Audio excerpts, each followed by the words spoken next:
Okay, तो आज हम पढ़ने वाले हैं DBMS। ये एकदम इंट्रोडक्टरी वीडियो होने वाली है, और जो भी मैन अकेडमी पे नए हैं ये उसको प्लीज़ सब्सक्राइब कर लो और वीडियो को लाइक कर देना अच्छा लगे तो। ये यूनिट 1 होने वाला है specially for IPU students. So start करते हैं। पहला चीज़ जो आती है वो है व्हाट इज़ डेटाबेस सिस्टम। और भाई डेटाबेस सिस्टम होता क्या है, उससे पहले हमें जानने की ज़रूरत है कि डेटाबेस क्या होता है। डेटाबेस जो होता है आपका बहुत सारा जो भी डेटा है उसको एक ऑर्गेनाइज्ड वे में रखा होता है, उसको हम डेटाबेस बोलते हैं, जिसके अंदर डेटा एक बेस फॉर्म में रखा हुआ है, फिजिक्स सीक्वेंस में रखा हुआ है। और database system is a combination of database जो कि एक ऑर्गेनाइज कलेक्शन है डेटा का, उसको होता है DBMS। DBMS क्या होता है? डेटाबेस मैनेजमेंट सिस्टम, जिसको हम जो कि एक सॉफ्टवेयर होता है which is use to manage that data. अब देखो वो इतना सारा डेटा जो हमारे पास कॉलम्स और रो या फिर जिस भी फॉर्म में रखा हुआ है, अब उसको हमें एक्सेस करना है, उसको हमें यूज़ करना है, मैनेज करना है, उसके अंदर कुछ चेंजेस करने हैं, तो उसके लिए हमें सॉफ्टवेयर की जरूरत पड़ती है जो कि होता है डेटाबेस मैनेजमेंट सिस्टम। बहुत अलग अलग तरीके के होते हैं, अभी आगे बताऊँगा। और हमें एक डेटाबेस के अंदर क्या भाई यूज़र चाहिए होगी, ऑफकोर्स कोई यूज़र होगा जो उसको मैनेज कर रहा होगा, उसके अंदर चीज़ें चेंजेस कर रहा होगा। और होता है कि application that interact with the DBMS।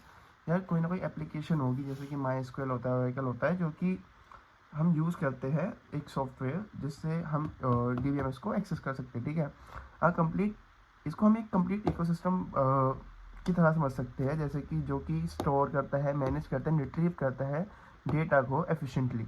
ठीक है, so this is a complete ecosystem, a complete ecosystem that stores, manages, retrieves and update data efficiently.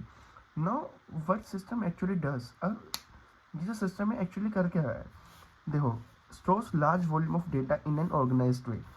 इतना सारा लार्ज जो डेटा है आपके पास, इतना बड़ा डेटा सेट है, फॉर एग्जांपल फेसबुक हो गया, मेटा हो गया, जो भी है, ठीक है, इतना बड़ा जो वॉल्यूम में डेटा है उसको एक ऑर्गेनाइज्ड वे में उसको स्टोर करके रखता है। दूसरी बात होता है अब फास्ट रिट्रीवल। अब देखो, अब खुद सोच के देखो, तुम इंस्टाग्राम चला रहे हो, ठीक है, उसके अंदर इतना बड़ा ह्यूज डेटा है, अब आपको एक स्पेसिफिक अकाउंट सर्च करना है, ठीक है, तो इतनी जल्दी वो सेकंड्स के हिसाब से उसको रिट्रीव करके देता है। That is what fast retrieval through queries looks like.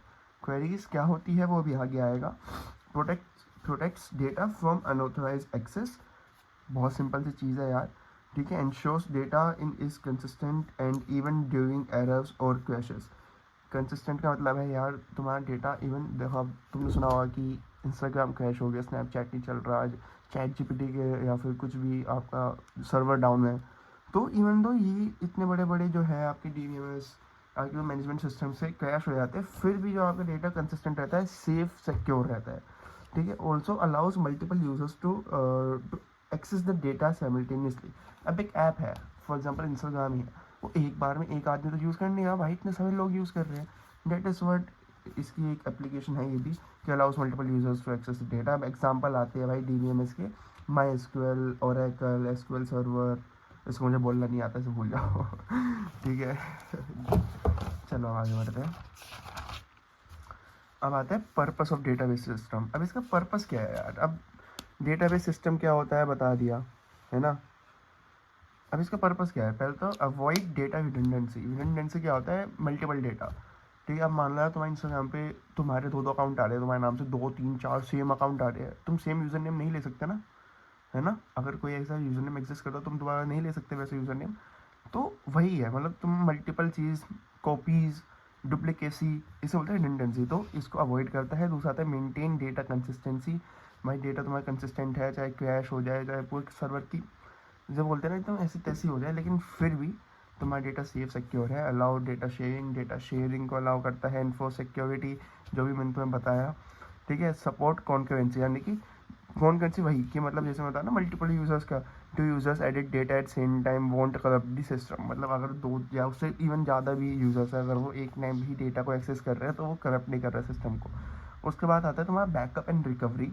इसका मतलब ये है data is save even if this system cases. वही है यार, फैला फैला के अलग अलग पॉइंटर्स में लिख देते हैं ताकि एग्जामिनर को थोड़ा बड़ा बड़ा लिखे, है ना, भरा भरा सा दिखना चाहिए।